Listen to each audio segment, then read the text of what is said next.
Alrighty now, as we start the 11,000-pound unlimited, let me bring you up to date. We've already made 2 runs, but then they decided to change the weight transfer machine. So we're going to pick it up right here as we restart the class, and David Banner will be number 1. Then we're expecting Mike Holden to come back in behind him. So after a couple of short distances, after Holden, after Banner Orange ran, they decided to restart, and Banner Brothers are coming back number 1. So these 5 Chevrolets will come to life in just a moment or so. And Banner Orange, which is the tractor that's going to be replaced in the remainder of 1987, might be making one of its last runs, Mike. Now, when they hook all of these motors together, a lot of people have asked, and I'm going to ask right now on behalf of many of the fans, just how they hook these motors together. Do they all have to be running fairly equal? Well, the motors that set in line, of course, are coupled crankshaft to crankshaft with a clutch on the back of the back motor. The motor that sets up on top has its own clutch and goes into another gearbox, but really it's gearboxes that couple all those engines together. But it's the slipper clutches that actually make them work. Thanks. Banner Orange from Warren, Indiana, 2:11 and 10, just getting past the 200-foot mark. All right, so Mike Holden now will get his second chance after the restart, and he backs up the triple Allison. Now, Mike, we noticed that there are several like canisters setting on the top of each one of those motors. They look like air cleaners. Well, they are air cleaners, Dave, on top of carburetors. These 3 Allisons still have the original Allison Supercharger on the front end of the engine, and rather than fuel injection like his 4-engine tractor will have on it when it comes up, all 3 of these engines are carbureted. All right, a supercharger on the front of an Allison, of course, that's stock from way back 40 years ago. How fast are those blades or those fins in there moving? Well, inside the supercharger is what's called a compressor wheel or an impeller wheel, and the supercharger is gear-driven off the crankshaft. Most of the pullers that are still running that type of blower run what they call the 9.6 blower. In other words, the blower is turning 9.6 times faster than the crankshaft. So we're talking about if the engine's running 5,000 revolutions, well over 45,000 revs. That's right. For the blower. Mike Holden getting over on the right-hand side of the track. Looks like you had a little backfire out of the one motor there, but everything seems to be all right. Triple Allisons at 177 even. Even though Gardner Stone has not had what you'd call your absolute best weekend, he has made some spectacular runs, Mike. I think he's got to be very happy with the pulls that he's made, and that on this tough a track, the equipment is held together. Yes, he has, Dave. Now, these 3 Allisons do not have the crankshaft-driven superchargers on the front end. They're fuel-injected on alcohol, and you can see underneath the air cleaners, those are turbochargers. Of course, the turbochargers are completely shrouded in case he would have some sort of problem or explosion or something. Is it difficult to get an injection system and the turbocharger system all working together? Yes, it is. It's very touchy because turbochargers, when they come to life, it happens pretty quick. And the fuel system also has to keep up or the thing will lean out and detonate.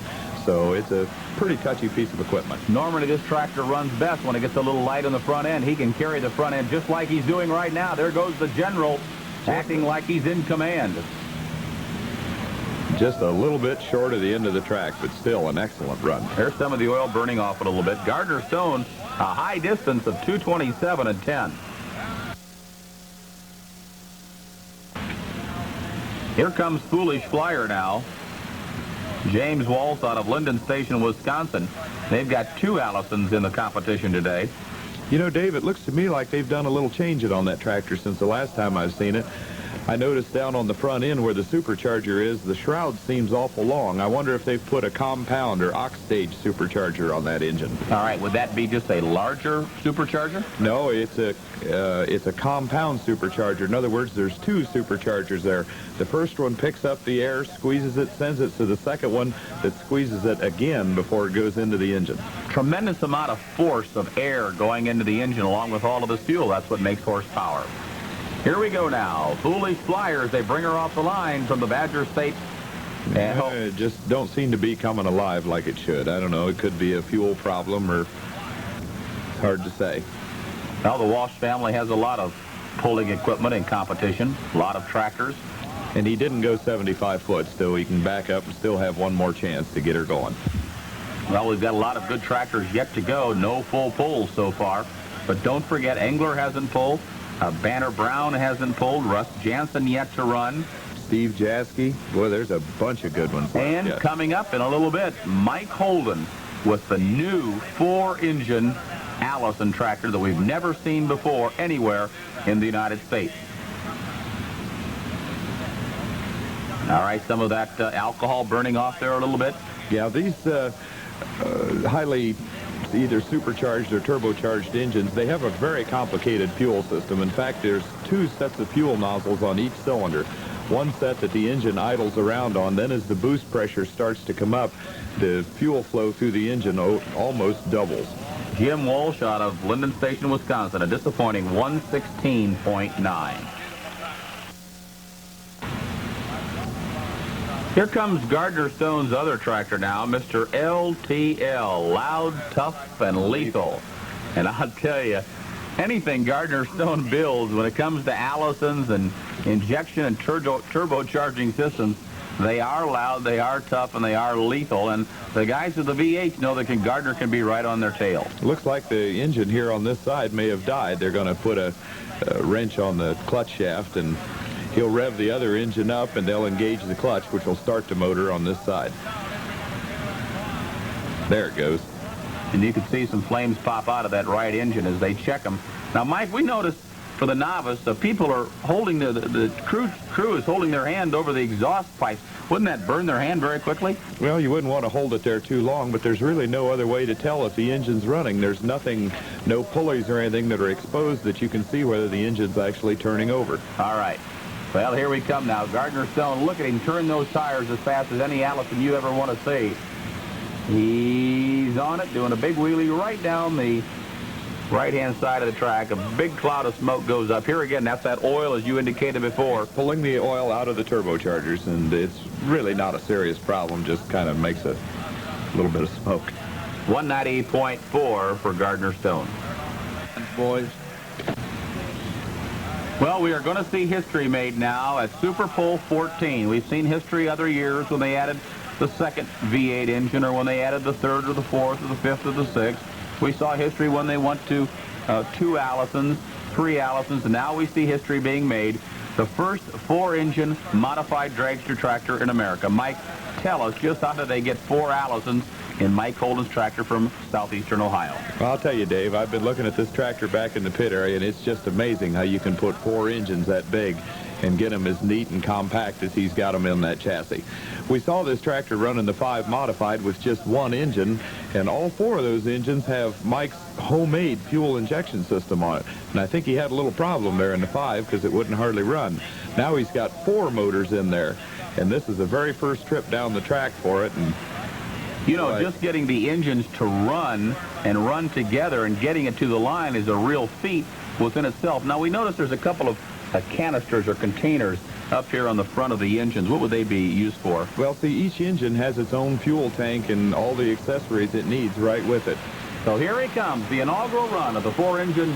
Look at those rear tires go around. Oh, man, you talk about speed. Look at that, picking it up, man. We've got something coming aboard in tractor pulling nationwide. Look at that. Unbelievable. Spectacular. Well, I'll tell you, Dave, we need to take our hat off to Mike Holden. Anybody who can put 4 Allisons together and make it work the very first trip down the track. And that tractor will only run in the 11,000-pound unlimited class. That's right.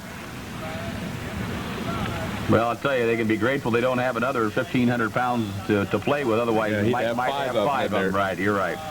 Mike Holden, and let's take a look at the distance. 2:19.3. Good run for his first time out on the track. Yeah, like I say, very seldom does a new machine run like that the very first trip down the track.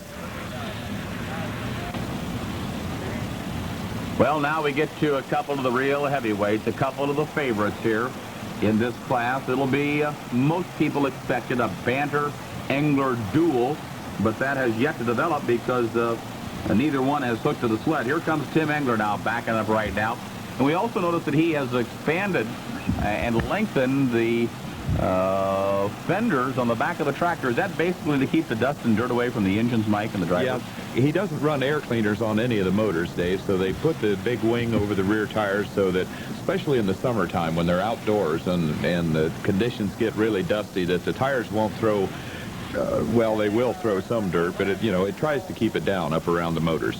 All right, so he's got all 5 of those big Aries ready to come to life. We saw him run with 5 engines on session number 3 Saturday night. Now, we were wondering before how much alcohol one of these things drinks going down the track. I'd hate to venture a guess on how much alcohol he's going to use here in the next few seconds. Well, when you were talking about burning 4 gallons per engine, he's got 5. You're looking at about a 20-gallon drink here in 240 feet, providing he makes a full pull. Here we come now. Tim Engler off the line, screaming those motors. We've never heard engines run as loud as he's running today. Look at the speed. Look at the power. Look at him fly down the track. A full pull. The crowd erupts here at the Indiana State Fair Coliseum. It's a full pull. Our first one here in the 11,000 Unlimited for Tim Engler out of Princeton, Indiana. Well, now the Banner brothers got to be sweating this one out just a little bit. Normally they're pretty cool, calm, and collected. They haven't done well at Super Pull 14. Engler so far and Freeman have really had, well, they've had the icing on the cake here. And right now Tim Engler is in the lead with the only full pull. That means that Dave Banner on Banner Brown has got to make a full pull here. If he doesn't, the Banners will definitely be snuffed out of winning any class at Super Pull 14 in the 4 different shows in 3 days. Yeah, Dave, Tim has set the pace, and David definitely has his work cut out for him. So Banner Brown, the tractor that's done so well for them the last year with the 6 Chevrolets, comes off the line really flying. They pick up the front end as all the tractors have done this weekend. It's been a power track like we haven't seen before, and look at that. He takes her out just about as easy as Engler did, and now we've definitely got a showdown for a pull-off. There may be more, as we've got more tractors yet to run in this class.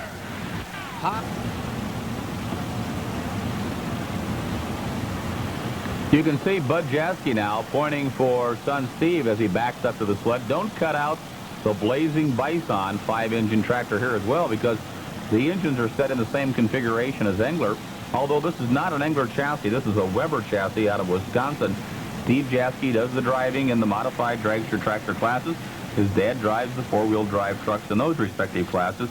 The Jaskys from Oconomowoc, Wisconsin, just sort of west of the Milwaukee area. Now, Dave, if you notice, the back 3 motors on this tractor do have air cleaners on them. Steve says that, you know, because of the dirt that the rear tires throw, especially on outdoor tracks, that they decided to run air cleaners on the back 3 motors. These are pretty high-dollar engines to have swallowing dirt and stone and sand and everything else that the tires do. The air cleaners, I want to ask, really restrict a lot of the airflow? Not really. These air cleaners are designed for supercharged engines, and they really they do the job as far as keeping the dirt out, but they don't really. Look at that. Look at that. Oh, a tremendous run. He started going off the left side of the track. He had to back out of the throttle, and in this heavy class, as fast as the weight's coming on you from the sled, once you back out of it, that's just about it. I think he'd have had a full pull if he hadn't had to do that. If he could have stayed in it, it's very likely he would have. Steve Jasky, 218 and 10. About 18 feet short of a full pull. Here's Russ Jansen backing up to the sled as we continue along in the battle of the monsters, the big heavy modified, the 11,000-pound Unlimited, the #1 modified class, many consider. That's why we packed the house here Sunday afternoon at Super Pull 14. The folks love to see the big monsters run, as well as the other classes, and I'll tell you, these guys have put on a tremendous show. Russ Johnson, Mike, has had a good weekend at Super Pull 14. Yeah, I think he has, Dave. This has probably been his best Super Pull ever. He's done real well in every class in which he's entered. Well, Russ Jansen, I can remember he's pulled all kinds of tractors. He had singles and twins and then a triple and the Senator and all kind of. Been a good puller over the years. He's pulled the Bowling Green and Fort Recovery and the Ohio State Fair, his own Illinois State Fair up in Wisconsin. This is a great sport to him, the machinery dealer from Northern Illinois. He can lay down a good one. If he can just squeak it out past 236 feet, he can make a full pull and join the other 2 guys in the pull-off. Here he comes. He's looking good, looking sharp right down the right-hand side of the track, bouncing a little bit, and he comes up slightly short, about 6 feet short, in fact, at 229.8. For Russ Jansen, a Blackhawk special. Here we come now, the Entertainer, and this is going to be John B. Walsh out of Austin, Wisconsin. The Walsh brothers have several tractors. Now, Dave, this is a single carbureted Allison aircraft engine. At one time, this was probably as much power as we thought we'd ever see in this class. Well, we were talking earlier in some of the classes that back in the mid-70s, 74, 5, and 6, this was the hot item, a single Allison naturally aspirated motor. Of course, this engine is over 40 years old, but extremely durable engine. Here comes the entertainer. Remember, he's looking at about 1,500 horsepower, competing against these guys with 8, 9, and 10,000 horsepower. Throws a little bit of dirt. Bob Dabrowski has not had the kind of weekend that he would like with the Stinger. He's got the power, but getting those engines to run right and getting that power to the track, well, I'll tell you, it takes a particular kind of individual, and all of these guys are very knowledgeable of what they do, but it's just the little things that can bug you so much. That's right, Dave. And, of course, how these tractors are built and what kind of power they use and how many engines they use, this is all left up to the ingenuity of each individual puller. Everybody has the combination that they think will work. Well, of course, we've mentioned many, many times before, these Allisons, 40 years old. The guys with the Allisons like to go against the guys with the high-performance V8s. They like to beat them every once in a while. There's a picture of an airplane on the side. Of course, this was in the Mustang airplane, the P-51 airplanes. These Allisons are in the unlimited hydroplane, both very successful over the years. Here comes Bob Dabrowski, the Stinger, the final puller in the class before we go to the pull-off. And Bob Dabrowski spins out at 198.7. And now something that we've all been looking for, a battle of Engler and Banter, the number 1, the number 2 tractors in America today, as we get ready for the 11,000-pound unlimited pull-off. All right, here we go now. They've added a lot of weight to the sled because they were really hauling the mail. Here he comes now. Tim Engler will really put the hammer down quick. He won't waste many time or any time as he comes down the track. He's on it. He's powering down the track, powering full power. Blowers wide open, pouring the fuel to it. Look at him churn the dirt up. I'll tell you, they don't have to worry about the track after this class is over because that's when they start digging the dirt out. That's so right. They're going to tear up the track, whatever it takes. Ever it takes, rather. I'll tell you, we get the doggone excited here in this 11,000-pound unlimited. It's late on a Sunday. Our voices are starting to go just a little bit, Mike, but boy, what a class this has been. Yeah, Tim made a real good run, you know, in the pull-off. Straight right down the track. That's really going to be a tough one to beat. Here's the distance, 2:15 and 8. 2:15 and 8. It was a good straight run. Got it. All right, the distance to beat now, 2:15.8, and I would say right now the Banner brothers are sweating this one out. The 11 and 12,000 pounds that used to have been called the unlimited class, this was always their top class. They never really had any problems with this class. They won pull after pull, but now they are being pushed by the rising star, Tim Engler, out of southwestern Indiana. So here's a couple of Hoosiers battling it out right here for the number 1 spot on the 11,000-pound unlimited for 1987 Indy Super Pull. Here he comes, David Banner, letting it all hang out. Oh, my word! Something has broken off of that motor let go. That right rear engine. Now the tractor turning sideways. He's bounced around in the seats. It looks like they've had a motor let go on the right-hand side. There's no question about it. Engler is going to win it. Let's check out Dave Banner to see what might have happened on that right rear engine. It let go. He might have spilled some oil out on the track. We saw something pop off the front of that right rear motor. There it goes. Looks like a blower belt. Blower belt could have come off. The engine could have detonated. It's really hard to tell what happened when you've got that many engines in one chassis. All righty, we're getting word from Ralph Banner that the crankshaft in the right rear engine broke, evidently going down through the pan, putting a hole in the pan of some sort. Oil went down on the track, hit the right rear tire, and of course the tire just spun in that oil, and then the tractor went around to the right because that left tire was digging in. Right. Here are the final results now in the 11,000-pound unlimited class. Tim Engler wins it at 2:15.8 after a full pull. David Banner, after the full pull, went 171.9. Number 3, just missing the pull-off, was Russ Jansen out of Wilmette, Illinois at 229.8. Fourth went to Gardner Stone, a tremendous pull for him out of Middlebury, Vermont, with the Allisons at 227 and 10. And number 5, debuting a brand new 4 Allison aircraft engine powered tractor, Mike Holden out of Marietta, Ohio at 219.3.